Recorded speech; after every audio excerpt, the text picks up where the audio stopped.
Порчу свои ковры дальше.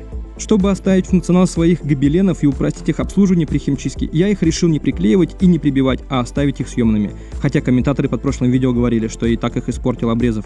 Но соединить их нужно было, потому что они раскатывались, смещались и бугрились, что немного мешало. Ну что ж, продолжаю поганить свои циновки и пробиваю в них дырочки 4 мм специальным пробойником, который я заказал. Также приобрел паракорд в цвет паласов. Пробив отверстие, я отмерил нитки и зашнуровал свои татами, что оставило их съемными и предотвратило их расползание. Расскажу немного технических нюансов.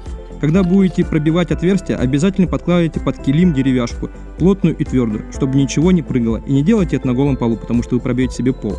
Чтобы паракорд хорошо пролазил в дырочки, оплавьте края зажигалкой. Можно было подобрать более контрастный шнур и выбрать немного другую шнуровку, но я верю в вас, у вас точно получится лучше, чем у меня.